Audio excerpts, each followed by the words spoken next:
Hello, and you're all very welcome along to another episode of the Gaelic Statsman podcast. I'm your host, Matthew Hurley, and I'm joined tonight by Liam White from the Offaly Express and Limerick Voice to discuss this weekend's Allianz Football and Hurling League games. We're entering round two, so it should be a very interesting weekend indeed. Shout to our sponsors first at Capture Athletics. If you want the best gear around, check them out if you haven't already. Liam, a good weekend for Offaly football last weekend. Maybe not for the hurlers, obviously drawing to Carlow, but how are you feeling ahead of round two of the Allianz League? Well, it's quite ironic that we're playing Laois in the two of them, so they made a good plan making those two games at the same time and in the same place. But being at the two games, the football was interesting because it was obviously the first game under Mickey Hart and Declan Kelly being joint managers.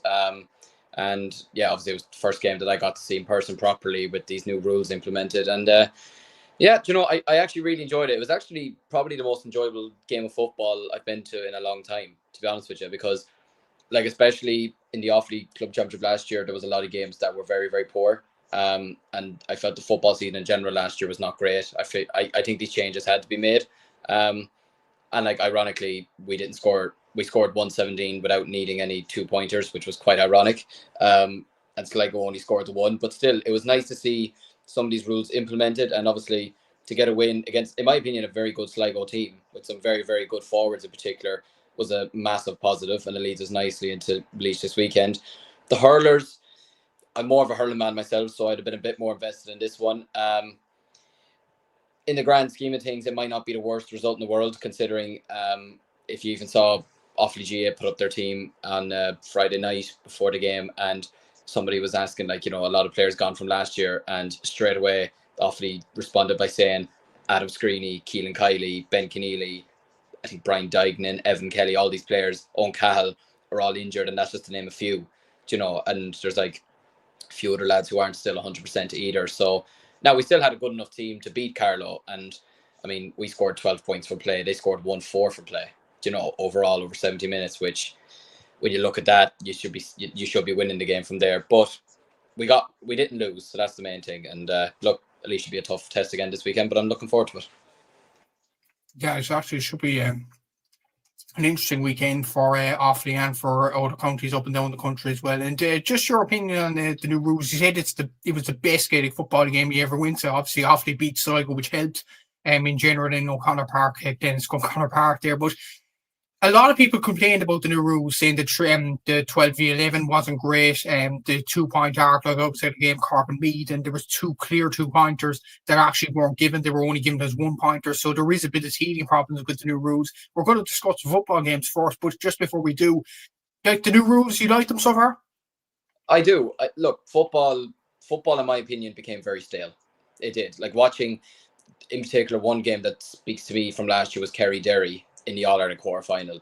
That was one of the worst games. I just stopped watching it after the 50th minute, and it was just so bad. We need to give this thing a bit of time. You mentioned even a couple of days ago how we don't like change in sports. It was only up to we have VAR now in football. Now look, I could be skeptical of VAR. Sometimes I don't think it's great, but at the same time, all I can think about is Thierry Henry's handball against Ireland. Stuff like that will get stopped. So there is pros and cons to this. I mean, our goalkeeper came up from the far end, Paddy Dunnigan, and scored 2 points. So it makes it interesting in that way. But also, one of the things that really stood out to me was time wasting from the keepers. We got awarded a free very close to the goal because the Sligo goalkeeper took more than 5 seconds to kick it out, which was new to me, which was baffling to me. But I think it's better because the kickouts, I think, are better as well because you lead to more, duels, more players going up to try and battle to claim the ball instead of just playing it out to the cornerback and then playing it back to the keeper, which, in my opinion, is not worth watching at all. And you know what? I don't think the 2-pointers are a bad thing either because it is a skill to kick the ball 40, 50 yards over the bar. It absolutely is. And like you mentioned, yeah, there were obviously a few points that should have been given as 2 instead of 1.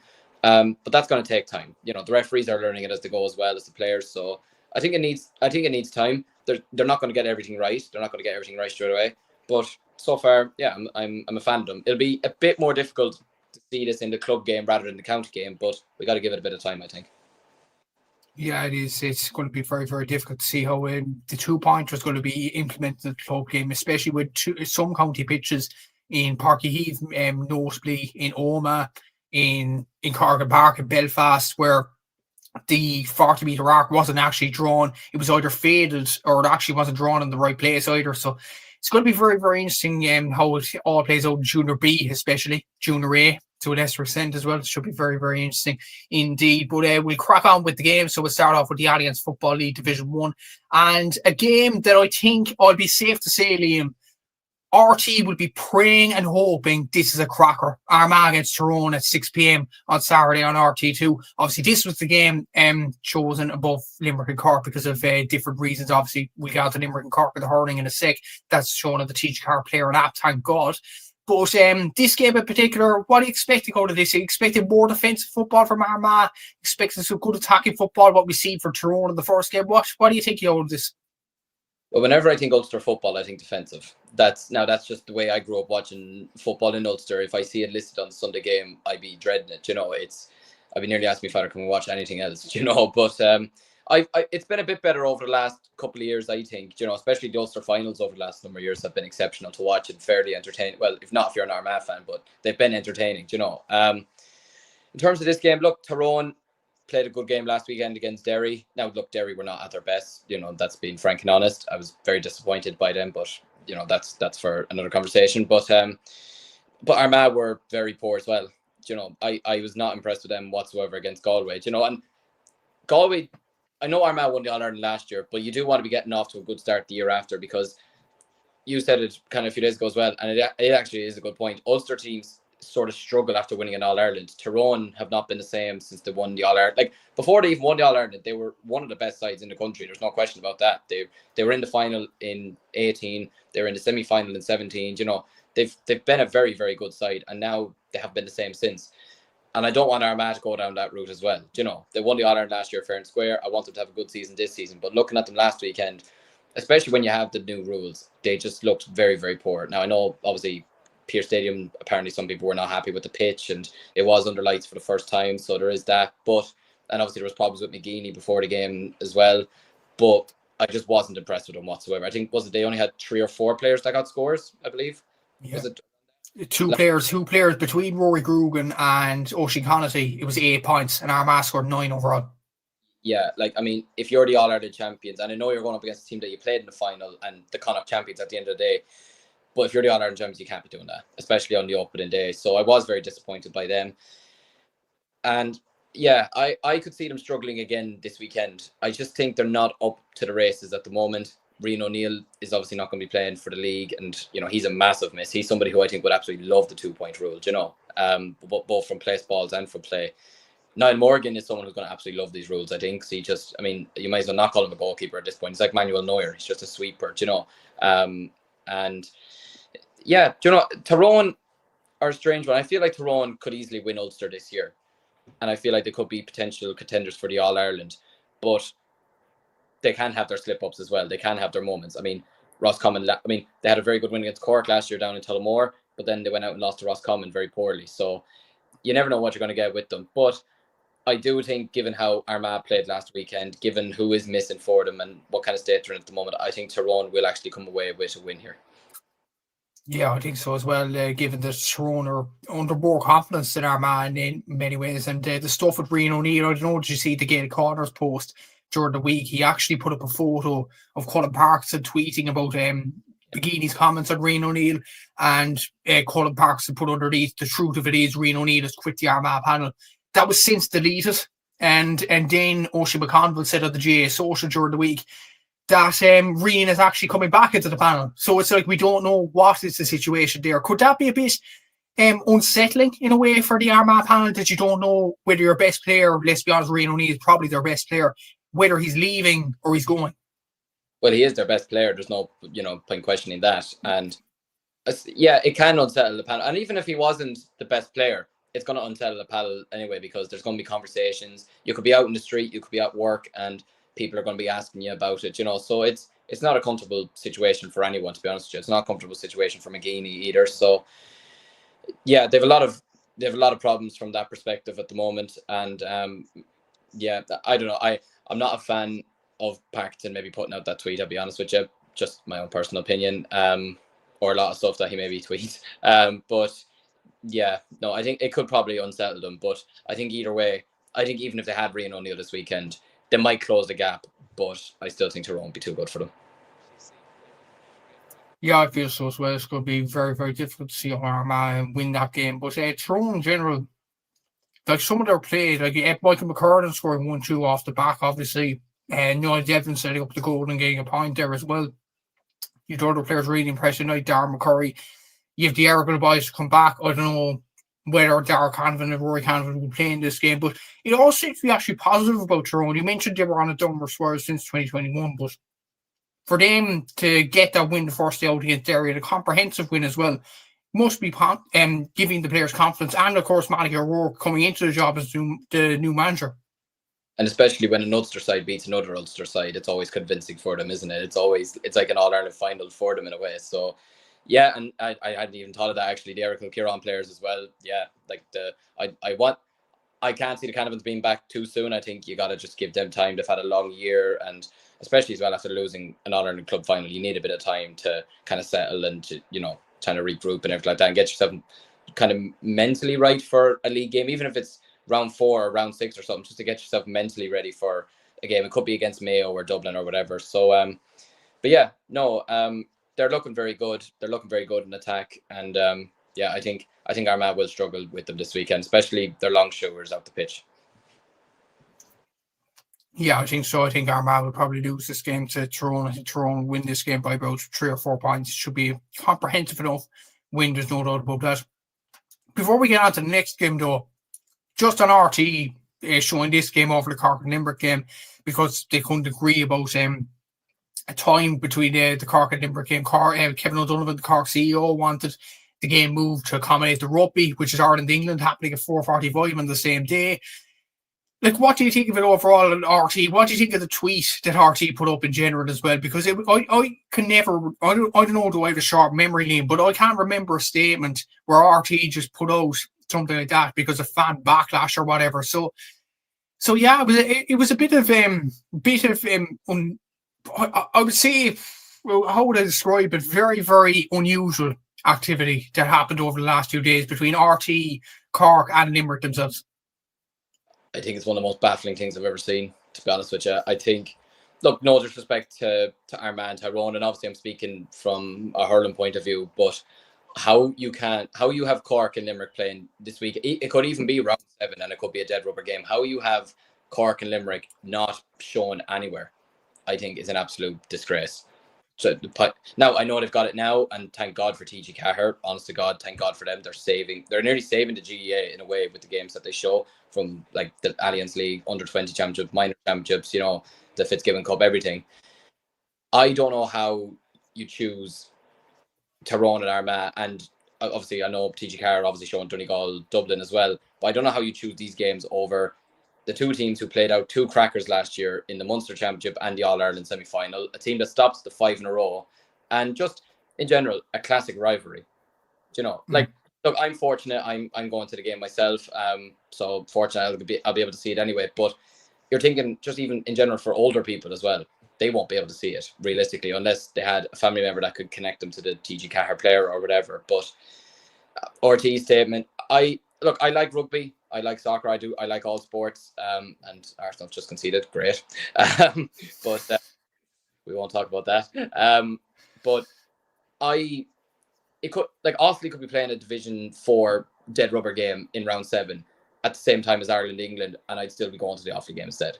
I think if you're from Cork or Limerick, unless you're obviously from the rugby part, but if you're a stout GEA fan or hurling fan, I think Ireland, England being on the rugby at the same time should not be affecting. I think it was similar enough to our own Leinster final against Fina, because it was like pushed back because Ireland were playing Australia in the rugby at like 3 o'clock that day, and that's why our match was, and Coola's St. Mary's RD's final was like later on that day. And I just thought, with all due respect, why would any of these clubs care about Ireland's Australia today? I don't think Cork and Limerick people in general will care about the rugby too much if they're playing each other on Saturday night. Yeah. The thing is, though, Kevin O'Donovan, the CEO, actually said it off the ball. I don't know, it'd be interesting to see if you agree with these comments. He said that if the World Cup final was at the same time as a Cork and Limerick or any hurling game, that it wouldn't be a competition whatsoever. It'd be like, I'd play at the hurling the same time as the World Cup final. I'd be confident that we'd get the audience. But his point in putting Cork and Limerick, or attempting to put Cork and Limerick at a separate time, which obviously worked to the Ireland-England game, was that Cork City and Limerick City are two big rugby cities. I don't know, would you agree with that? But that's what Kevin said anyway earlier today. Well, they are. They absolutely are. There's no denying that. Like, it's stout rugby. Like, I'm in college in Limerick. I don't live too far from Thomond Park. There is big support, but Cork and Limerick are also big hurling and football counties. They're also big GA counties, and I mean, look, he's got a point, because I can remember the 2018 World Cup final between France and Croatia was on the same time as, I think, Kilkenny Limerick was on before that, and then Kerry Galway after it, and people still chose the GA over it. And even at halftime of the World Cup, I was switching on the GA instead because it was essentially over. But see, I think if you're trying to promote the game of hurling, especially because they're trying to promote football at the moment with these new rules, and they're trying to get people having more eyes on it. I mean, the All-Ireland final was broadcast on BBC, and the stuff I saw from people abroad watching from the first time was incredible. They were astounded by it. They were amazed by the sport. Putting one of the biggest games of the, arguably possibly even the biggest game of the year, not on terrestrial television, or even just television in general, is not promoting the game, in my opinion. And if it's their way of saying, all the rugby's on, we can't put the hurling on the same time, it's almost like you're telling even just younger people play rugby instead, because that's priority over our thing. So I don't know. I personally think that the rugby or the soccer or tennis or golf, it shouldn't take preference over G, if they're trying to promote it anyway. Yeah, it is a really big discussion, and it probably will be discussed later in the year. It probably won't be the last we hear of it once GA Go coverage starts in the summer, but we will see in general. But we are predicting both Tyrone to win the game against Armagh.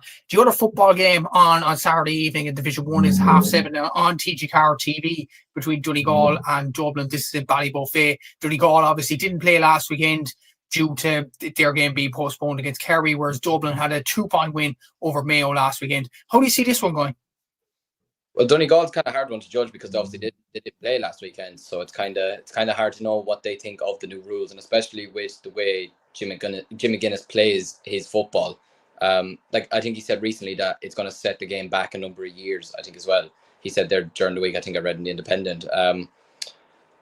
I think if you've got good shooters, like Michael Murphy's back in there now, it'd be interesting to see if he does play. But more so, he's someone who, like, he could get just 12 points from, 6 kicks, with the 2-point rule. Genuinely, he's one of those players. Paddy McBrearty, as he's fit, he's going to play probably. So when you've got players like this, I think it could work in Donegal's favour. Obviously, it's not the best time of the year either. You're going to be playing on soft ground, so in one sense that could hurt you. But I think especially as well for Dublin, they had to win last weekend. I do think that. I think with Brian Fenton gone, with McCarthy gone, it's a new era for them, and they're trying to, like, a lot that kind of panel that they had for those number of years where they were winning 6 All-Irelands in a row. They were winning every Leinster game possible. They're sort of coming into a bit of a transition period, but they still have the likes of Kieran Kilkenny. Conor Callahan is still there. He'll obviously be back soon. Who knows what Fitzsimons is going to do, whether he's going to stay on or if he's going to pack it in, which you wouldn't blame him at this stage. He's won everything that there is to win. What more is there for him to do? Owen O'Donnell lining out a full forward last weekend was an interesting one as well. Obviously, I know he plays there with his club, but the switch over from being on the hurling panel, which I think will actually affect Dublin very badly. I think Neil O'Callaghan could have done with him, to be honest with you, especially in his first season. But when you have players like Sean Bugler impressing with 7 points last weekend and Lahiff scoring 1-2, it breeds well for Dublin. I think they have the confidence, they have the advantage of having played a game already.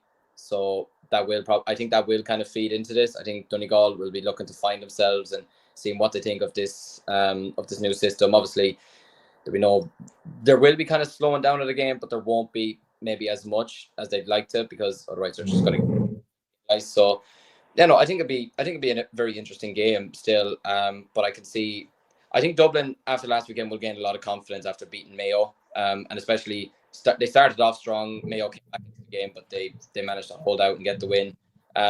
So I actually think Dublin will win this game, but I think it'll be close enough. I think you could be looking at 2-3 points maybe at best, but at the same time, it could easily be a draw as well. It's interesting actually to predict that, because I was on a podcast obviously with Seamus Brady from O'Clair. Check that out if you haven't already. But we both predicted it'll be tight, but we predicted Donegal to win if there was a winner. You're saying Dublin. Very interesting prediction. Is it just because you don't know what to expect with Donegal, or are they overhyped, or what do you think? I certainly wouldn't say they're overhyped. I think they're one of the favourites for the All-Ireland, and really, when you look back, they could have easily beaten Galway in that semi-final last year, and they're Ulster champions at the end of the day, and deservedly so. And in my opinion, I think if they'd have played Armagh in the All-Ireland final, I actually think they might have beaten them as well. So it's not that. I just think, look, it is the first game of the season, and you're going to get a lot of wacky results in the league as well. So, and I mean, the fact I'm saying Dublin wacky result beating Donegal is crazy to think. But no, I just think Dublin still do have a lot of players that you could rely on. Your Kieran Kilkenny's, Sean Bugler's, Colin Basquel, who played for TU Dublin last night in the Sigerson Cup as well. They still have a lot of players that you can rely upon to get you a job done. And especially, on a cold Saturday night up in Donegal, it could be a place where even some of the younger players that they're bringing in as well, trying to try out, it could be the making of them as well, in a similar way to what happened for Tipperary against Galway last weekend. Yeah, possibly. So it'd be very interesting to see actually the result of this game. I'm going to stick with Donegal, but you're going to go for Dublin. It should be very, very interesting to see that sort of game. A game there that I think we might have the same prediction on is this one, Derry against Kerry, in Celtic Park at 12:30 on TG Car on Sunday. I'm saying Kerry will win this one because I know Kerry don't have a good record against those two teams, but Derry seems so flat last week against Tyrone, and I don't know where the confidence is going to come from Paddy Taddy's team as well. They haven't won a game outright, not including penalties now, since the start of April. They've only won one game outright, and that was against Westmeath in the championship, where they were pretty poor in that game as well. So I don't see Derry winning this game. I think they might make a draw if the atmosphere is good enough in Celtic Park, but I think Kerry, I know it's their first game as well, but I feel like Kerry should have enough for Derry in this one. Yeah, I'm going against what I kind of said for Donegal here, but I just think Kerry are going up against a lot worse opposition than what Donegal are with Dublin. Derry are a shadow of what they were, not even just last year, but over the last number of years. I remember watching them play against us in a Division 3 final in Croke Park, 4 years ago, and I was thinking, how are these lot a Division 3 team? They shouldn't be. They're a Division 1 team. Whereas now I'm kind of watching them going, they could easily be back down to Division 2 very, very soon. And they could even struggle in Division 2. So, and they had their good players out there last weekend. There's no, they kind of rushed them back. They rushed the likes of Conor Glass back last year, in my opinion. After winning an All-Ireland, seeing him play against Kerry then the following week, in my opinion, was completely wrong. It should not have happened. I know he might have been eager to play, but they should have told him, no, you need time to rest. They do have them back this year, and obviously have every reason to have them back. But again, they were so poor against Tyrone. Very, very poor. I'm not exactly inspired by them this year that they could maybe not win a game, but I wouldn't be shocked if they got pummings in every game, to be honest with you. Now look, it is away, it is 12:30 on a Sunday, not the most ideal time for a team from the south going up playing against a team from the north, especially when it's at the very, very top of the north against the very, very bottom of the south. But Kerry, I just think, have better forwards. They have forwards that will hurt you every day of the week. David Clifford was meant to be rested last weekend. He could play this weekend. I think if he plays this weekend, I think he could beat them on his own. Paddy Clifford could play. You're looking at players like these, and you're just thinking, who from Derry realistically is going to stop them? Realistically. Yeah. As well, it is Kerry's first game as well, and I know, like I said, for Donegal, it could take them time to even get into the game. It could literally be a stage where it could be 20 minutes gone and Derry could be 4 points to 3 front. But once Kerry gets settled into the game, once they get a bit of momentum behind them, and once they start hitting their groove, then I genuinely don't see Derry stopping them in the slightest. I don't even think it'll be close, to be honest. I could actually see Kerry winning this by probably 7-8 points. Could be something like 118 to 111 best or something like that, you know. Yeah, I actually agree with you. I think Kerry could romp home in this one. I don't. Again, I definitely agree with you on Derry. They look so good down the lower divisions, especially in that day. I remember that Division 3 final against Offaly as well. They looked so good in Croke Park that day. Even at Division 3, Division 2, sorry, the next season, they looked a serious side. And even in Division 1 in 2024, they looked like all other contenders. And ever since the Donegal game where Jim McGuinness had a tactical plan, they've collapsed nearly in every game. And Paddy Taddy coming in doesn't breed enough confidence in there. Yeah, I think Kerry will win this game as well at a canter, really. And I absolutely agree with you as well. If Clifford plays, good night. Like, it's going to be very, very tough for Derry to get a win in this one, even without Clifford from a Kerry point of view. The last game in Division 1 is the Connacht Derby, Mayo against Galway in McHale Park at 2:30 p.m. That's also live on TG Car. I feel like Mayo are probably one of the favourites to go down, but they aren't in as rag order, if that makes sense, as Derry are. They have some new players, like Conor Reid scored a goal last week, but I feel like for Mayo, I don't know what you think, Liam, but they are way too reliant on the likes of Fergal Bowen and Ryan O'Donoghue for scores, and they need new lads to step up. Whereas Galway, under the new rules in challenge games and in the game against Armagh, they seem to be really, really settling to them. And especially when you consider Aidan O'Shea is not there, Jordan Flynn, Killian O'Connor, Paddy Durkin, some big names to be missing. And it's ironic how for a while, like, Aidan O'Shea was getting nearly abuse for playing for Mayo, or people were not happy with him playing, but I guarantee you they'd love him now. You know, I've never understood the abuse he's gotten, because I've always quite liked him as a player, and I've always liked how big he was. You know, look, he might have his off days, but every player does. But yeah, no, I think they're way too reliant on Ryan O'Donoghue, especially last weekend in Croke Park. You could tell he needed help. He desperately needed help, especially against a team like Dublin, especially in Croke Park.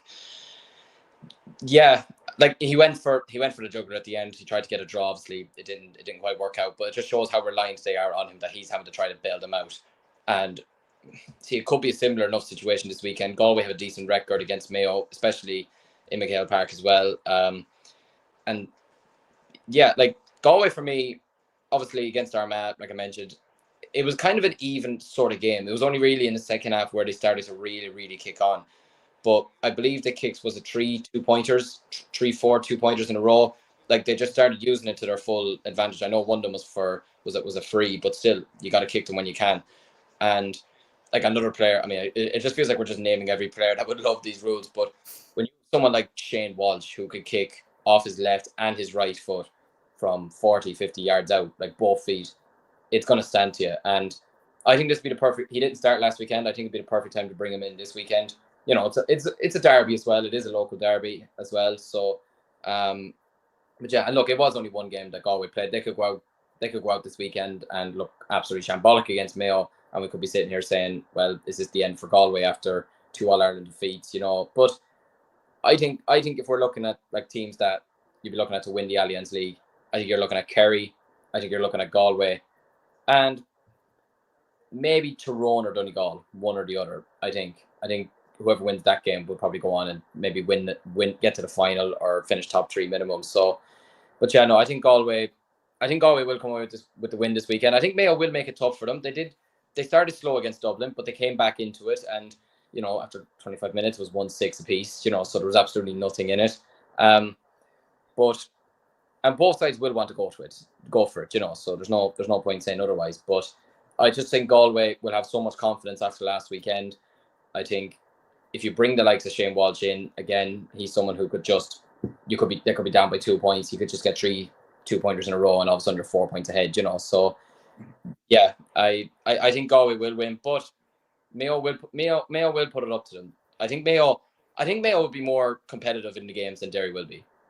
I don't think Mayo will let themselves die with their boot. They'll die with their boots on. You know, they will go out in every game, and especially after the way they ended the season last year, losing to Derry on penalties, they will not want something like that to happen again. You know, so they'll want to try and start picking up points, picking up wins, and trying to build a momentum as they go along. Yeah, I agree with you in the sense that it will be a tight game, especially if it's a rivalry. Well, it is a rivalry between Galway and Mayo and Connacht as well. So I think Galway just are further along in their development than Mayo, and it will take a lot of time for players to fit in. Jordan Flynn is not going to come back for a while as well. He was probably the standout player in the championship other than Ryan O'Donoghue last year as well, which is another huge loss, as you mentioned there. So yeah, I feel like Galway are the better situation to win that game as well. So that's Division 1 in the Football League wrapped up. We'll move on to Division 2 now. And starting off with Louth against Roscommon, that's a draw on Sunday at 2 p.m. Interestingly, like a lot of people are predicting these two sides to go up because obviously two of these reached the All-Ireland quarter-final last year. Both sides won their opening games. Roscommon, in the end, produced a very good second-half performance against Down. It showed exactly why they're one of the favourites to go up. Louth got over the line, I would say, against Westmeath. Maybe a plucky Westmeath side, but a Westmeath side that have lost Ronan O'Toole and John Heslin in the past few weeks in the off-season. So do you expect Roscommon to win a canter here, or do you expect Louth to put up a test in this one? I think this could be one of the games of the weekend, I'll be honest.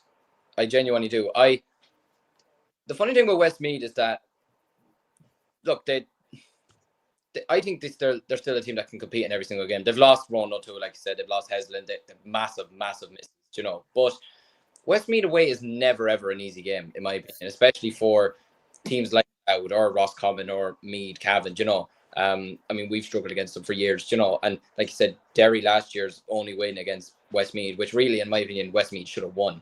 Westmeath drew with Tyrone not so long ago in the championship as well. So, but for me, I think they're two very, very underrated teams. They're two teams who could easily be Division 1, Louth and Roscommon, in my opinion. Like you said, they had their seasons ended last year by Ulster sides in the All-Ireland quarterfinals. I think Louth would have came out of that game feeling a bit more positive about it. Maybe in a way than Roscommon. I think Roscommon really were very, very... Like the Armagh Roscommon game last year was like another one of those games where it was very hard to watch, especially after the opening. I think it was like 2-1 after the opening 25 minutes or something like that. It was just really, really poor from both sides. But they did score 3-21 at home to Down last weekend. And I mean, Diarmuid and Kieran Murtagh, I mean, there's just no point giving them time and space to kick a ball because they're just going to punish you every single day of the week. Now, they had a strong win last weekend, I know that, but they're still just two players who, on their day, they could just destroy any team, both good and bad. And I mean, Enda Smith is still one of my favourite players. I really enjoyed watching him last season, particularly in the Connacht Championship. The game he played against Mayo last year was one of his best games I've ever seen. Just kind of keeping them in the game until Mayo started to eventually push away. But yeah, Louth coming away with the win. It was late as well. They really, really had to fight and dig themselves out of a grave essentially. But I still think, look, it's a win. They got out of there. It's not an easy place to go to. They have home advantage this weekend, which is a massive positive. I do think Roscommon will win this. I think Louth are on an upward trajectory, and I do think they are a team that if anyone's going to stop Dublin and Leinster, it's Louth. I think Kildare still just need a bit of time. We're not stopping them anytime soon. Meath, I think, are, they're kind of iffy at the moment, but I can't see them beating Dublin this year or even next year, to be honest with you.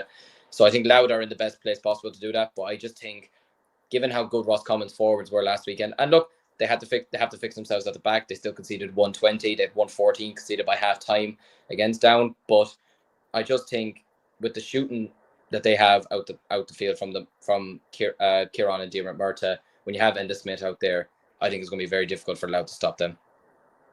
Yeah, I'd probably agree as well. Even though Louth at home, they're not in Ardee, they're spiritual home, you would say, but they're in Drogheda, still a tough place to go any place in Louth, to be honest with you, even if it is in Iniskeene and Monaghan, which it was last year for the championship. But yeah, Louth, they look a very good team at the moment. Maybe getting out of Westmeath is what they needed, just a win on the board, just to get 2 points straight away. I think that was their first match they won win in a long time anyway.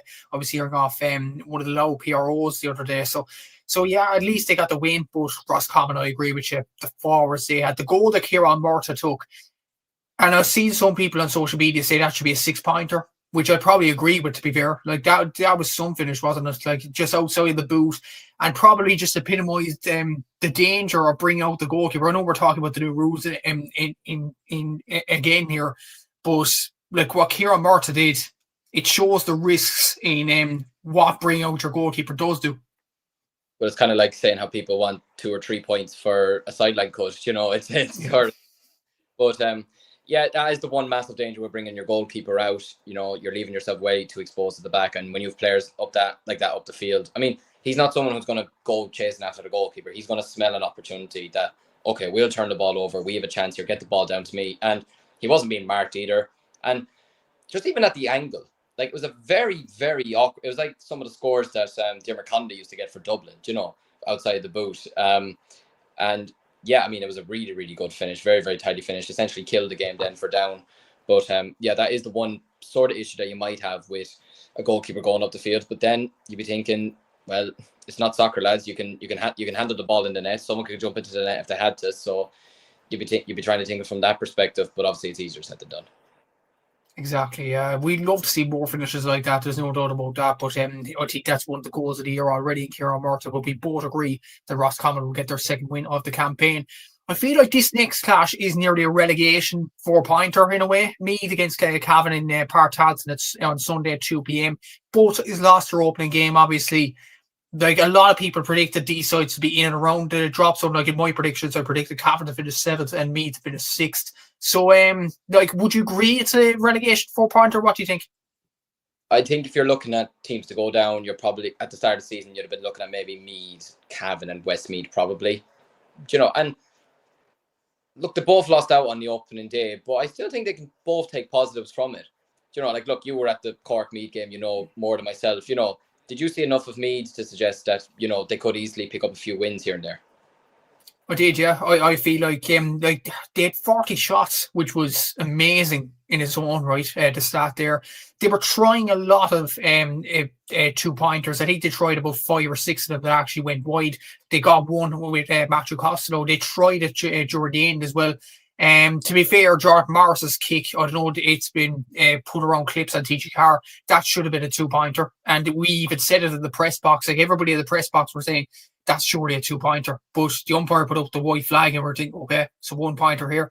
But they were unlucky in that stage. But they performed well, Meath. I think, like, they had a lot of good runners. They have a very good forward line as well, like Jordan Morris, Shane Walsh, Matthew Costello. They have some serious forwards in that team. Rory Kinsella didn't even play any part in that, and he was very good in the Sigerson last year. You look at Jordan Morris, very good for TU Dublin in the Sigerson Cup as well. You look at the midfield, like Conor Gray didn't even play against Cork. I don't know, was it an injury or that kind of issue there? Donal Keoghan and Seamus Lavin are very experienced in the back line as well. I think on kickouts, they're very, very powerful. And I think Meath will probably avoid relegation. But at the same time, though, if they lose this game against Cavan, who were very poor last week against Monaghan, let's be honest, by look at the reports and everything like that, if they lose this game, then they're in serious bother, even with the performance against Cork the other day. Yeah, like, conceding 2-19 still is a big issue for them, you know. And I know one of the Cork goals is an unbelievable. It was a Matt Taylor's goal, was an unbelievable. Yeah. Like, it was a fantastic. There's nothing you can do about that. But like you said, yeah, like, Meath can have their good days and they can absolutely have their bad days, you know. And yeah, like, I mean, Jordan Morris is a player who I really, really like. And even watching him last night for TU Dublin against UL, like, UL had no answer for him whatsoever. And he's someone who, he could be a difference in a game between Cavan and Meath. You know, he could easily be the difference. But yeah, Cavan last weekend, look, they had some positive. They were only trailing by 1 point at half time. You know, I think they got a couple of 2-pointers. So I think they got 4 in the first half or something like that.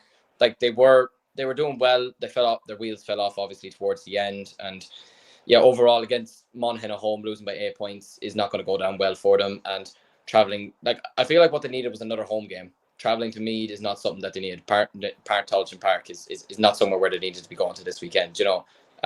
So yeah, I think I do think for Meath, it is kind of a relegation 6-pointer.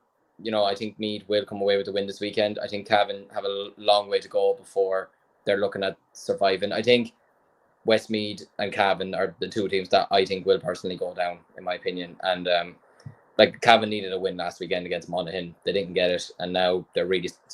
I can't see Cavan beating Cork. I can't see them beating Down as we currently speak. Can't see them beating Meath this weekend. And I mean, I certainly don't think they'll beat Louth or Roscommon. Yeah, it's going to be very difficult for Cavan to stay up. I'd probably agree with you. I'd go for Meath to win this game, and it's going to be a tough place for Cavan to go, no doubt about it. The next game is in Park Esther and Newry down against Cork in Division 2 on Sunday at 1 p.m. I am going to this game as well. Making a long trip up to Newry. It's a bank holiday weekend, so may as well. But yeah, it's an interesting one. This one down, lost against Roscommon, even though there were plenty positives in the first half, but they kind of fell off in the second half. Maybe energy kind of caught them a small bit. Cork, that's their first Division 2 opening day win since they got relegated for Division 1, which is an amazing stat in its own right. But that would give the likes of John Cleary and the players a lot of confidence. I was in the press area for John Cleary's press conference afterwards. I think he was just happy to get over the line, to be honest with you. Just happy to get the win overall. And they're going with a bit of confidence against the downside. But to be honest, this is a good downside. So be interested to see how this plays out on Sunday. And especially in a tough ground like down as well. Like, it is not an easy ground to go to whatsoever, no matter what time of the year it is, especially at this time of the year. I was very impressed with Chris Oak-Jones, I have to say. I was really, really impressed with him last weekend. What, he got 1-4, I believe, 1-5, 1-4. 1-4, yeah. Yeah, Mark Cronin scored 7 points. Like, there's a lot of good shooters in this Cork team. And look, they might look at it from a defensive point of view, saying we conceded 21 points. Okay, that's something we need to work on. And I think they will have worked on it this week. From their kick-out point of view, from a Cork point of view, obviously they were going up against a tough midfield in Meath last weekend, tough half back line. Were they still somewhat okay in their kickouts?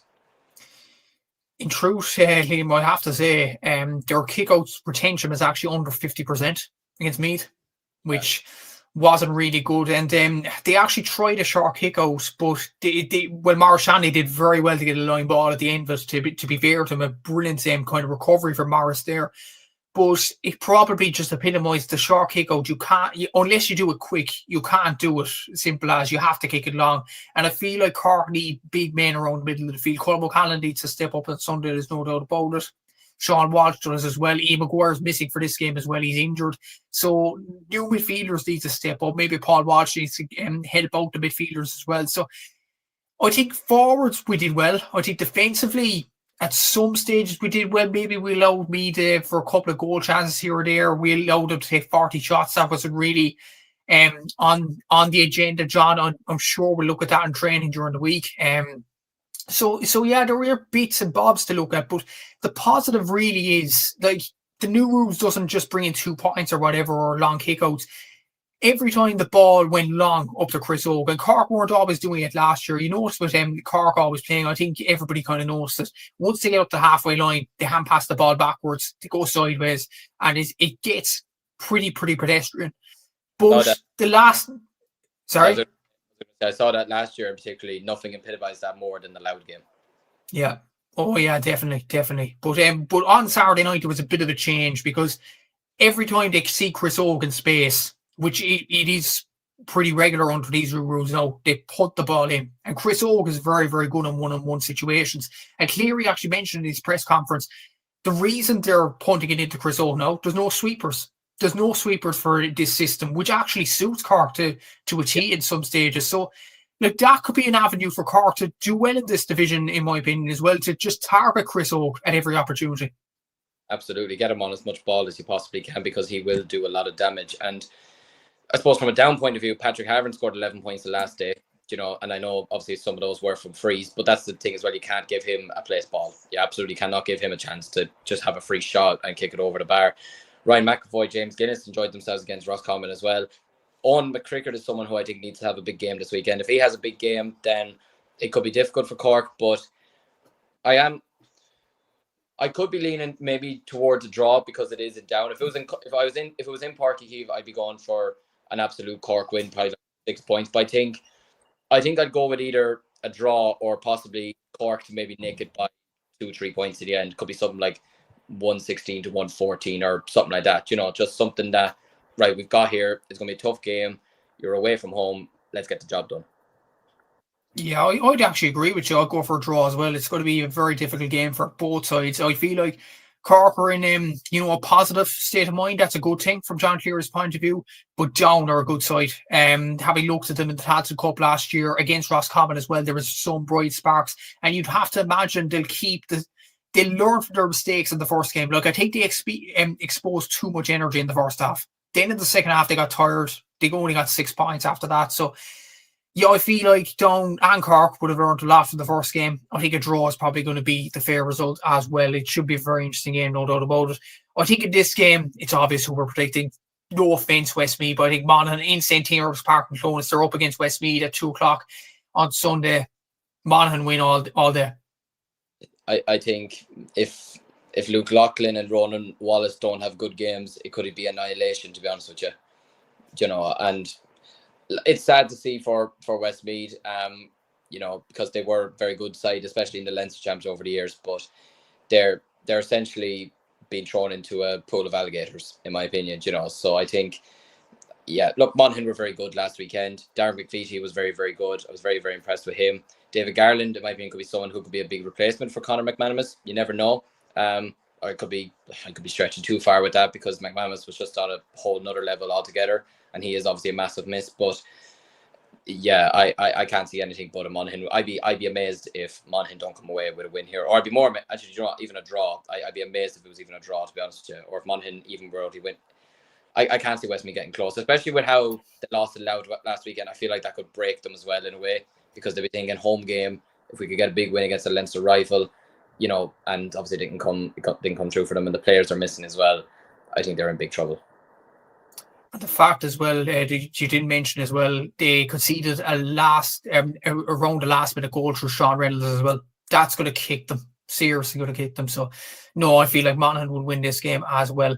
Division 3, Division 4, the games are running along in the ticker there. Starting off with Division 3, Sligo up against Kildare at Markovich Park at 2 p.m. Clare against Leitrim in Ennis at 2 p.m. Fermanagh against Antrim at 2:30 p.m. in Indurney. And the big one, Laois against Offaly in MW Hire O'More Park at 4 p.m. I know the game that you're looking at, Liam, without a doubt. And why wouldn't you? Offaly had produced a brilliant performance last week against Sligo. Yeah, no, I suppose Sligo Kildare be a game that you'd be looking at as well, you know, but I still think Kildare will probably win. I think Sligo looked good against us last weekend. Patrick O'Connor, like, he got a couple of points against us. Pat Blam was on the ball a lot, but the problem is he was kicking a lot of wides, you know, and even at times he's a big fella, he's strong. He nearly wasn't taking us on as much as I thought he could have, you know, and he was kind of shooting from positions where I was thinking he could take that a few extra yards. But I think looking at Kildare last weekend, I don't think they're not a division. They're not. They should be a Division 2 team, to be honest with you. Like, the fact that they're playing Division 3, I think is mental. And obviously, look, they got a win last weekend, which was a good confidence booster for them. And I think they will just have too much for Sligo this weekend. Sligo will put it up to them, but I don't see Kildare losing really any game, to be honest with you, in this season, to be honest with you, especially, well, in the league anyways. Laois and Offaly, yeah, look, I'll be at the game, and Laois is a hard one to judge. Obviously, they didn't play last weekend as well. There's a lot of teams that didn't play last weekend, so it's really hard to know what way they're going to set up, or who's going to be there, who's not going to be there. So I suppose we'll learn this weekend. But from our point of view, yeah, look, I was really impressed with last weekend, especially first half we were going well. We kind of fell asleep for a couple of minutes. Let's go in for a couple of scores. Kind of similarly enough, our kick out to Cork, our kick outs, when going short, it's like one or two times Willie Pearson just about kept the ball in. And even at times in the midfield, we weren't necessarily winning them, but in a way, it didn't really matter, because we were able to turn over the ball fierce well, and we do still have two big men in midfield, like Jack McAvoy and Jordan Hayes. So, yeah, and obviously, look, Keith O'Neill, I mean, he's one of my favourite players to watch, genuinely.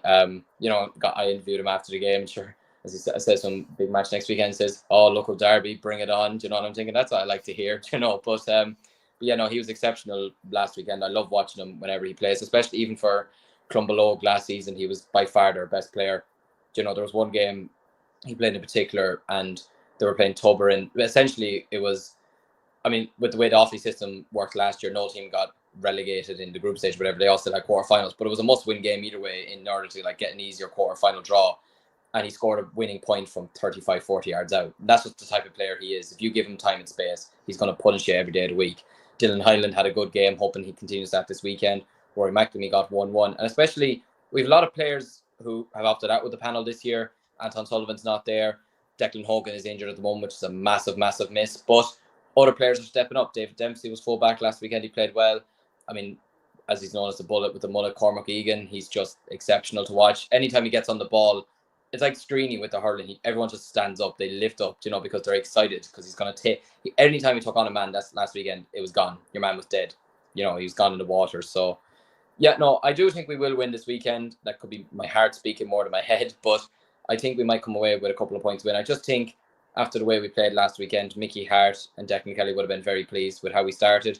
We had good shooting last weekend. So, yeah, now look, we'll have to, at times our pressing at times wasn't great last weekend. We'll have to try and stop Leash from having too many shots at goal, especially if you give the likes of Barry any shots, he's going to probably punish you. So, but yeah, no, I think we will win this weekend, but at the same time, it's a local derby, anything can happen. Yeah, exactly. I'd probably go for Offaly as well to win this weekend. Like Keith O'Neill performed really, really well. So as you mentioned, you were at the game there. And yeah, they seem like they have exciting players, and Mickey Hart seems to be getting it's early days, but it looks good from an Offaly point of view. Sligo Kildare actually might tip a draw there. I don't know why. I just feel like Sligo, as you mentioned there, they are a good footballing side, and if they were to lose 2 games, it might be disaster for them. So I feel like a draw might be a fair result there, and I think Clare and Fermanagh should win it in the other games. Just briefly, Division 4 is Tipperary against Longford at 2:30 p.m. in Tip, Waterford against Carlow in Waterford at 6 p.m. on Saturday, and then on Sunday it is London against Wicklow in Ruislip. That is on at 12:30 p.m. And you have Limerick against Wexford in Rathkeale at 2 p.m. I feel like in one game in particular, Limerick and Wexford, Liam, that's a promotion 4-pointer already. Oh, it is 100%. You know, and it's no disrespect to any of the other teams, but Limerick and Wexford are 2 teams who could easily be Division 3. You know, you can't really say that at the moment for the rest of the teams. You know, albeit Waterford had a good year last year, but they still need a bit of time to develop themselves. Limerick and Wexford could easily be a draw again, like how Limerick drew last weekend. Wexford, obviously, they had a good win last weekend, put up a huge score against London. So they'll take a bit of confidence from that. Obviously, it's in McNeville Park. It's not in the Gaelic ground, so you know, it's a tighter pitch, and you know, it actually might suit Wexford more than have to play on a big long pitch. But yeah, again, kind of like Sligo Kildare, I wouldn't be surprised if that game ended in a draw, to be fair as well, because you still never know with Kildare either. And similarly here, I think home advantage would be massive for Limerick, but I wouldn't be surprised if Wexford came away with a draw either. Yeah, I'm going to back Limerick. I went to UL as well, so I'm going to back Limerick to win that game, and I back Limerick for promotion as well. So I'm going to go for them to win that game. I think Waterford could beat Carlow as well, but we'll see what happens this weekend. But it should be very interesting in the Football League. So that is the Football League wrapped up, and we are going into the Hurling League next. And oh boy, Liam, Division 1A, Páirc Uí Chaoimh, Saturday evening at 7:30. On the TG Card Player app, as we mentioned at the start of the show, we talked about that during the Armagh and Tyrone segment, but we're going to talk about the game here, Cork against Limerick. It's the rivalry of the ages, you have to say. For a league game, I haven't seen as much hype for, like, both the stands in the North and South stand are packed out as of now, according to many sources. The terraces are apparently going to be used as well. This is the makings to be an absolute cracking league game. The last time, from my own personal point of view, that I can remember a game having this sort of hype was the 2018 league final between Kilkenny and Tip, and that mainly was because it was in Nolan Park, you know. So obviously it's going to bring a crowd. But this, I mean, I'm delighted to say I'm going to this game. I can't wait for it. It's going to be my first time. I don't know, don't ask how, but it's going to be my first time in Páirc Uí Chaoimh. Me and my father have been saying every year we're going to go, and we just haven't gone. But yeah, no, I'm really looking forward to it. And as someone who goes to college in Limerick and as a girlfriend from Cork, it's very conflicting as well. But yeah, no, I'm really looking forward to this game. I think it's going to be one of the best games we're going to see all year. I think the hype in the media is justified after watching the 2 games last year. And especially with Cork at the moment, there seems to be a lot more belief and confidence in Cork this year than there was in previous years. You know, and obviously they didn't get the job done in the All-Ireland final, but there's something to build on there. There's a lot of really, really good young players in the panel. There's a lot of experienced players in the panel. Obviously, Declan Dalton, he's suspended for this weekend unless they got it appealed. I don't know if they didn't look for an appeal or anything like that. So he's going to be a massive miss, especially with the way he kept Kyle Hayes quiet in that All-Ireland semi-final last year. You know, but yeah, no. When you're looking at players like Pádraig Pahar, who had a really good game last weekend, is he someone that can take Alan Connolly's spot? We'll have to wait and see. He needs a big game this weekend to try and justify that. Darragh Fitzgibbon is one of my favourite players to watch. If there was a transfer market in the morning, I'd be taking him straight away. He's one of my favourite players. He's just an engine in midfield, and he's always good for a couple of points in a game. Ryan Hayes has really started to come along as well. Had a really positive year last year. Got 4 points last weekend as well. Was really, really impressive. Shane Kingston, I think, is someone who needs to have a big game. I do like him as a player, but he is the king of being sort of inconsistent at times. Like one day, like you have games where he played the All-Ireland semi-final against Kilkenny and he scored 7 points. But then, even last weekend, I don't know, I wasn't there obviously, but he scored 1 point, and it was a very good point that he scored. I managed to see the score on TikTok, but you're thinking, this is a game where he probably should be scoring more, maybe, against let's be honest, a very depleted Wexford. But for a game like this, it could rise him up. It could get him, like he came on against Limerick last year. He won the penalty, which essentially saved Cork season. So there'll be a lot to thank about that. With Limerick, they're in a bit of a new era. They're being captained by Cian Lynch this year.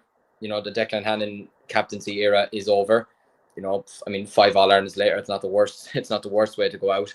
But yeah, I think the big thing for Limerick this weekend will be who plays in goals between Jason Gallan and Shane Dowling, because they both played a half each against Waterford last weekend, and they both kept a clean sheet, so that's always a positive.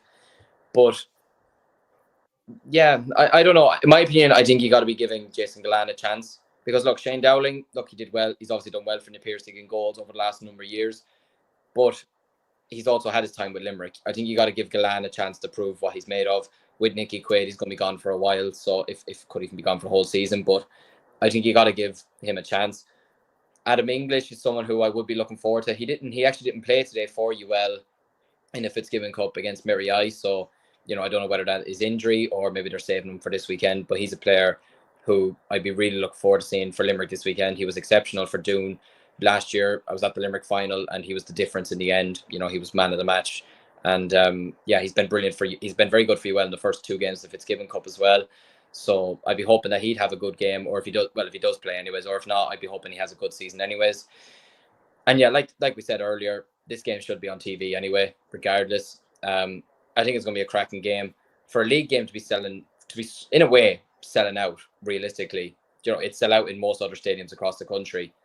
I think it's only a good thing. Limerick will want to be biting back after what happened last season. They're going to be hungry to try and win back the All-Ireland, and plus they're going for 7 in a row in Munster as well. So, and it'd be interesting to see how seriously they take the league this year as well. They weren't too mad about it last year, but they still got to a semi-final. So you could look at it from two different perspectives. Cork, in my opinion, I think Cork will win the Allianz League. I think they need to win. They need to win something at some stage, and I think Pat Ryan will know that himself. And even some of my friends in Cork are saying themselves, we have to win something at some stage. And I'm sure you're the same yourself. You want to see Cork winning something, and I think they've got the panel, they've got the starting 15 to do it. And honestly, in my opinion, it's going to be a very, very tough game to call. But if I had to call it, I'm going to say Cork by 2 points. I think home advantage will be a massive thing as well. They've had a better record against Limerick over the last number of years at home than in previous years gone by. Yeah, I'd probably go for a Cork win as well. I just feel like home advantage, as you said there, is going to be massive. Limerick will be hungry and hurt. There's no doubt about that. Yeah, it's going to be a tight game, but they will be saying at the end of the game as well, I'd imagine both sides, this isn't going to be the be-all and end-all. The be-all and end-all is going to be Munster Championships, potentially a Munster final, potentially even a league final, and of course the All-Ireland Series. That's going to be the be-all and end-all for both sides. But I feel like the league is more important. I'm not saying this as a Corkman, no, I'm just saying it from a general hurling point of view. I think the league is a much more important thing to win for Cork than it is for Limerick. I don't think that's an unpopular opinion at all. So, yeah, I think Cork will get their second win of the campaign and beat Limerick in Páirc Uí Chaoimh by about 1 or 2 points. It will be tough, as you said. The next game, Kilkenny against Galway in Nolan Park, that's live at the TG Car Player app on Sunday at 1:45 in Division 1A of the Allianz League. Looking at Galway last week, Liam, I don't know about you, but I thought Micheál Donoghue has a huge job in his hands here. Kilkenny looked good against Clare, no doubt about it. But I'm more interested to look at this game on what the response will be from these Galway players. You said it on the podcast with Seamus there just before we came on here, that Galway looked very small versus Tipperary. And I'll be honest with you, I completely agree. Now, look, Galway still had a good number of senior players out. They had Aidan Murphy in goal. Conor Whelan was playing. Tom Monaghan was playing. Oisin Lohan, Fintan Burke, and a few others I could mention as well. But they just looked. This isn't the same job that Micheál Donoghue's going to have now compared to what he had from 2016 to 2019.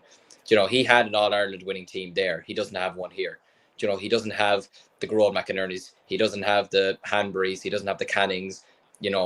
So it's going to be a lot more difficult for him this year to try and navigate Galway towards winning, an All-Ireland, winning even a Leinster title. Galway could even struggle in Leinster this year. You saw how they went out to Dublin last year. They were dreadful against Wexford last year.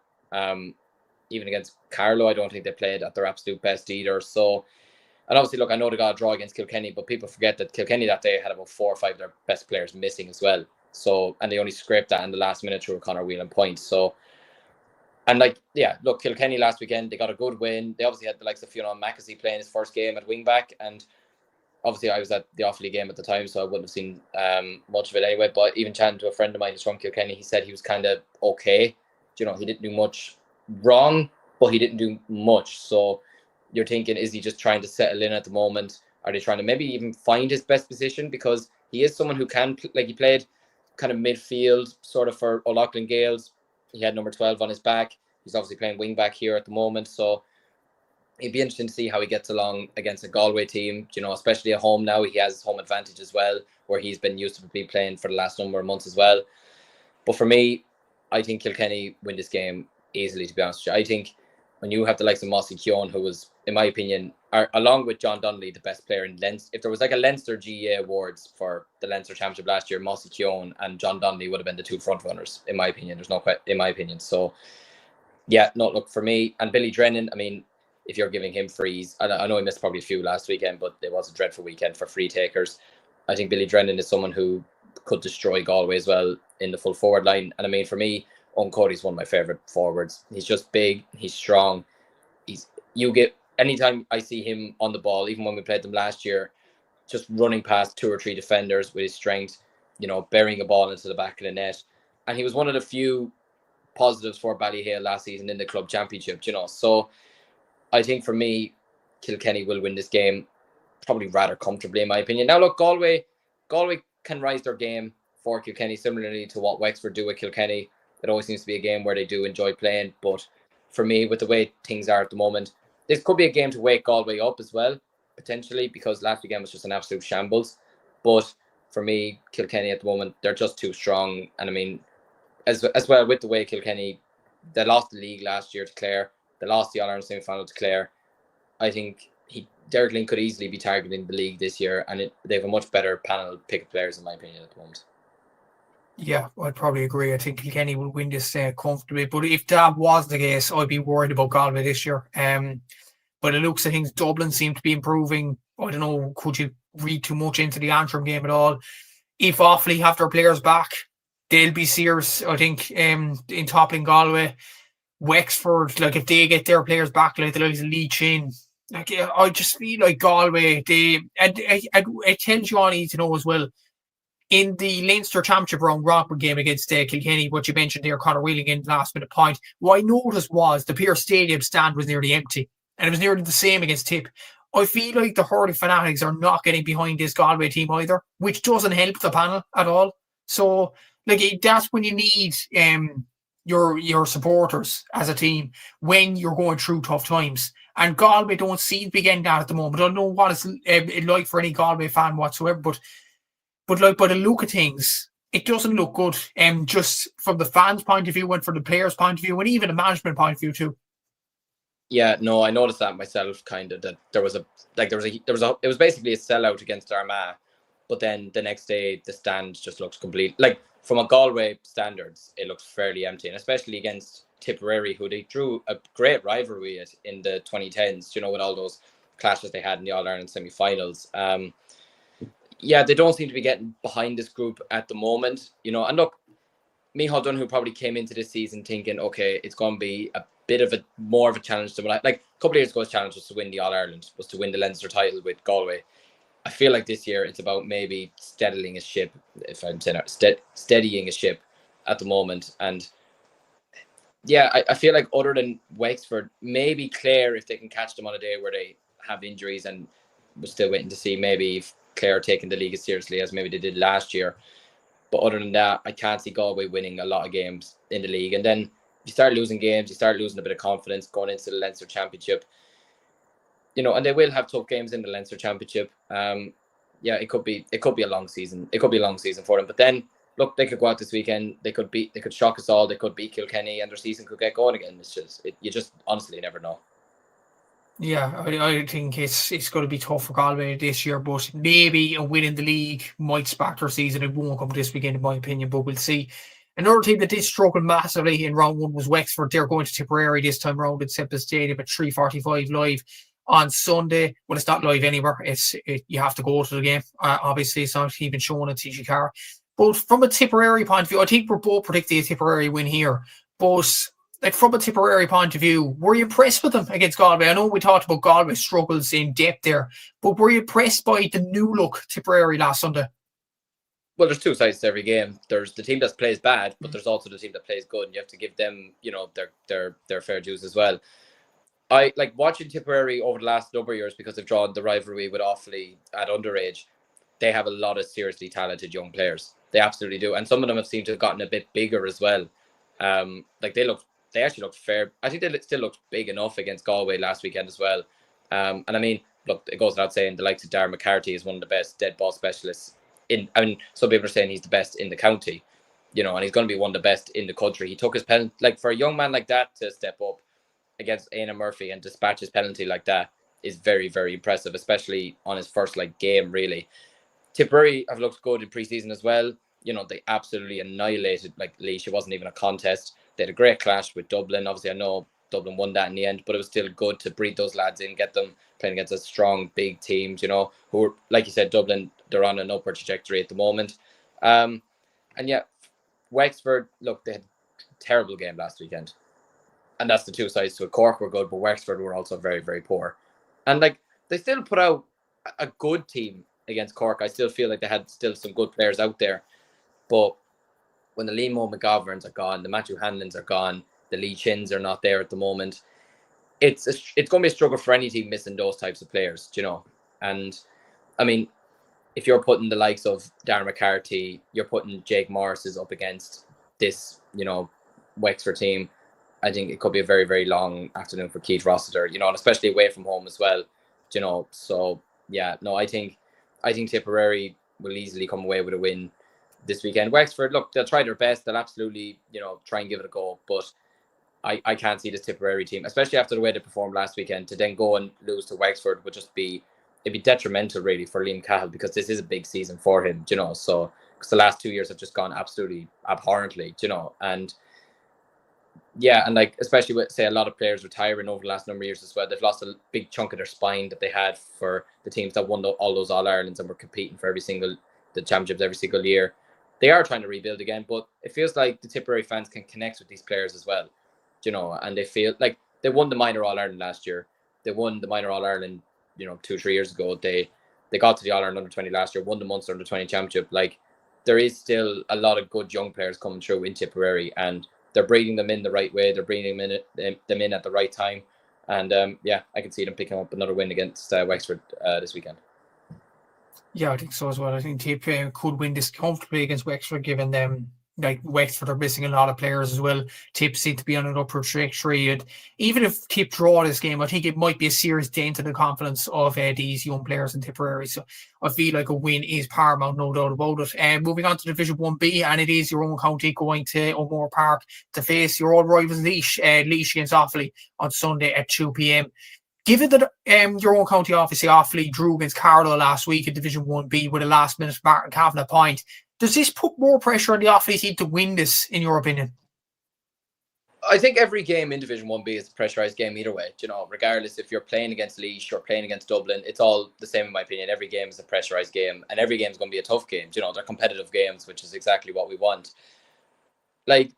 We should have won last weekend. I'm not even going to question that. I'm speaking from a biased point of view for a second. I don't think the referee last weekend did us any favours. I think there was some soft frees given.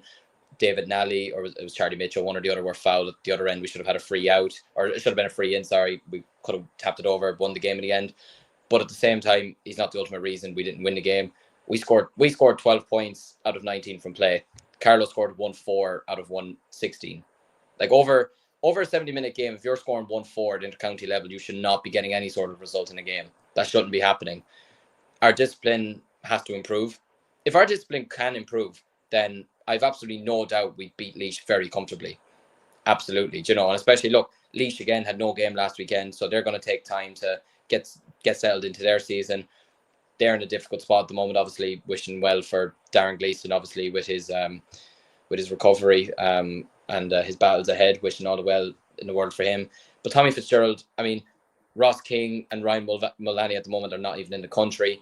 Picky Maher's not in there at the moment, so you're losing such big experience, some key talisman in that panel, you know, and even just that little bit of experience, you know, they're going to be missing that. I think it could be struggle. Well, I still think I think they'll get to the Joe McDonagh final this year. I think it'll be a Laois Carlow final, but I still think in order to get over a Carlow or in order to get over an Offaly or even a Westmeath, you need players like that, and to be missing them is absolutely critical in my opinion. Now look, Cormac Hogan and Cormac Byrne are in there, Kieran Flynn's in there, and you know they'll breathe a bit of life into them. But for me, I think Offaly have to win this game, and I suppose look, it is a pressurised game. It absolutely is, and especially after drawing the opening weekend, Offaly will not want to do that again. And look, they do have a lot. They have the injuries at the moment. Obviously, everyone knows about Adam Screeney's injury, but Keelan Kiley's injured at the moment, and he's a big miss for us. He was a big miss for Kilcormac Clahy in the Leinster Championship. You know, would have started the Leinster final if he wasn't, you know, if he didn't have his problem with his thumb.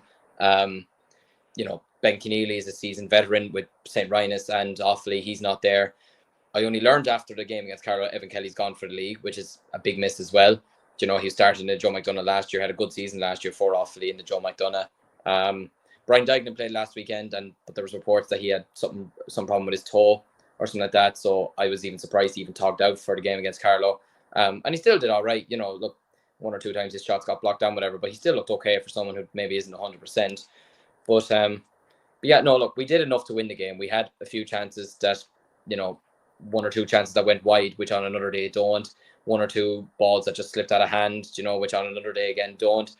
But like, look, I'll always go into a game somewhat confident when you've the likes of Charlie Mitchell full forward and you've Dan Burke at centre forward. Oisín Kelly did well last weekend. He's a big lad. You know, he even caused problems last year for Cork, even in the preliminary round. You know, he was like just a big presence that we needed in the half forward line. So yeah, and Cathal King as well, who's impressed for SCTU Waterford in the Fitzgibbon Cup as well. I thought he was exceptional last weekend as well in midfield. James Mahon played his first game. He had a very, very good game. So look, there's absolutely enough there for us to win the game. Laois will raise their game because it's against us and they don't like us. We don't like them. So it's as simple as that. And especially after losing the Joe McDonagh final last year, they'll be hungry to try and get one over us. But yeah, no, I think we'll have enough this weekend. You know, we could be breeding in new players as well. Rory Kelly and Brecon Kavanagh, who are essential parts of our All-Ireland win last year in the Tiny Championship, could get in. Turgainen is still coming back to full fitness after being injured last year after the Offaly final. So yeah, no, I think we will maybe win this weekend, but at the same time, this could be the perfect opportunity for Tommy Fitzgerald to get the Laois fans on his side with a win at home against local rivals. Possibly so, but yeah, I feel like Offaly, I agree with you. They kind of have to win this game, and yeah, I think they'll get the job done this Sunday, no doubt about it, in my opinion. The side that you drew against that scored 1-4 from play, as you mentioned there, Carlow, they're at home this weekend against Waterford on Sunday at 2 p.m. Surely Waterford win this one. I know Carlow got last minute score from Martin Kavanagh against ye guys last weekend, but surely, if Waterford are being serious about even challenging a Munster, they have to beat Carlow. No disrespect, obviously. No, and I agree with you fully. I even with a lot of the players that Waterford are missing at the moment, even with all the injury problems or whatever, I think now if Waterford were not to win against Carlow this weekend, then, I mean, the teams in Munster, you know, the likes of Yee and Limerick and Tip and Clare will just be kind of brushing Waterford aside, saying, right, we don't need to worry about them this year. And look, like I said, Waterford scored 1-4 against Offaly, you know, last weekend, which, look, again, I'm speaking about us, but like if you're scoring 1-4 against Offaly, then Waterford, surely you're not going to do much better, in my opinion, and like Waterford were very, very heavily reliant on Marty Cavan to freeze. Like Marty Cavan didn't score from play; he scored 12 frees. And like James Doyle is another player who they kind of rely on a bit. Jake Doyle got a goal last weekend. They're kind of the three players who they rely on massively. Like Conor Keogh wasn't at his best last weekend, and I feel like at the moment he's not playing at his absolute best. So yeah, for me, Waterford should win this game handily enough. I don't see them having any issues here whatsoever. I think some of the opportunities that we had last weekend, if you give them to Waterford, then they're going to punish you every day of the week. Yeah, I feel like, Waterford should beat Carlow despite the off-season troubles that Peter Greeley is having. But first competitive game in charge for the new manager, I think Waterford should get over the line against Carlow. And then a game that's shown live, Antrim against Westmeath in Cork Park, live on the BBC iPlayer and GA on Sunday at 2 p.m. That's the BBC iPlayer in the UK, obviously, and Northern Ireland, and GA in the Republic. Surely, the thing is, I was on the podcast, obviously, with Seamus in the previous episode, and one comment actually said, if Antrim were to lose this game against Westmeath, Davy's in massive trouble, even already after 2 games. Do you agree? I mean, look, it is 2 games, but at the same time, there wasn't anything. I feel like a lot of Antrim people wouldn't have been too inspired about what they saw against Dublin. And look, you're going up against Dublin at the end of the day, and you're going down to Croke Park. It's obviously not an easy ground to go to. And it is his first game, and he's trying to get used to players. Players are trying to get used to a new system after having Darren Gleeson for so long. But there just wasn't really anything there to really inspire anyone. Like, they scored, was it 14 points they scored? Which, especially Croke Park for an inter-county team, it's not a great tally to be getting. Now look, Corrigan Park is a hellhole for any team to be going to. It's a terrible ground. Like, we've seen them beat Clare over the years. We've seen them beating Wexford over the years. They drew with Dublin in Corrigan Park as well. Even like they've beaten us, in the final couple of minutes of games.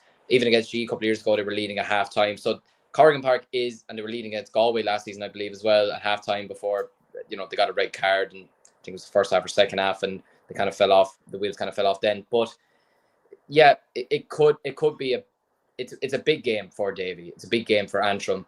I'd say he desperately wishes Neil McManus was playing rather than being part of his backroom staff, but they need to find a way to move on from McManus and try and win games themselves, and like, they're going to have a tough season in the Leinster Championship, never mind in the league, so for me, Westmeath, obviously, again, like Laois, they didn't play last weekend, their game was postponed, obviously, but I'm actually looking forward to hearing how some of their players get on, especially the ones from Castletown-Geoghegan after what they did, seeing them up front, with Kilcormac-Cloughey in the Leinster semi-final and their win against Thomastown, and even their Westmeath final against Loughlin Gales.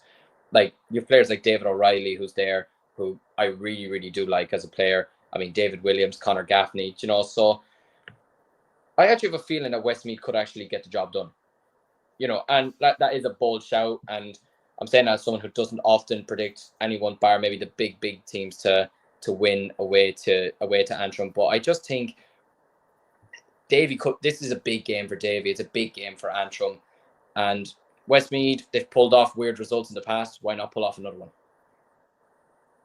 That could be prediction of the weekend, guys. We'll have to see what happens. I feel like Antrim should win this game though. Like, if Davy is to be serious about doing well with this county, the Ulster side, I feel like he has to win this game. No disrespect to Westmeath, obviously. They have a new manager, Saoirse Bulfin, in here. Like, he's done a bit of work down in Cork. He managed Charleville in the club championship. Charleville were in the relegation playoff in the Cork Premier Senior Hurling Championship. Yes, they made the league final against SARS, but they weren't really up to much. So I don't know, is that an underwhelming appointment for Westmeath? We'll have to see in the next few weeks, but I feel like Davy has to win this game. But if Westmeath win this game, it's probably going to be prediction of the year. I remember prediction of the year last year was Michelle Ryan in the LGFA final, who said Leitrim would beat Tyrone. It could be Liam White this year for this one. We'll have to see on Sunday, no doubt about it. Looking at the other games, just to run through them, no preview, obviously, because we don't know much about Division 2, Division 3, and Division 4 in the Hurling League. Well, that's down to media coverage, really. The games are along the ticker for anybody on YouTube, anybody watching on YouTube, just for the listeners on Spotify, just for clarity, in Division 2 on Saturday, it's Kildare against Kerry at 1 p.m. and Derry versus Down at 2 p.m. And Sunday is Donegal versus Tyrone at 2 p.m. In Division 3 on Saturday, it's Wicklow against London at 1 p.m. and Cavan against Sligo at 3 p.m. On Sunday, it's Roscommon against Armagh at 1 p.m. And then in Division 4 on Saturday, it's Monaghan against Louth at 2 p.m. And then to finish off on Sunday in Division 4, it's Fermanagh against Longford at 1 p.m. And the all British derby between Warwickshire and Lancashire at 2 p.m. in Division 4 as well. So yeah, that brings an end to the podcast. Thanks to anybody that watched. Thanks to anybody that listens. Thanks to Liam for coming on to the podcast. Make sure you like, subscribe, ring the bell for any notifications on future episodes or future live streams. Thanks to Capture Athletics for sponsoring today's show once again. And until next week, we'll see you then. Take care and enjoy the games at the weekend.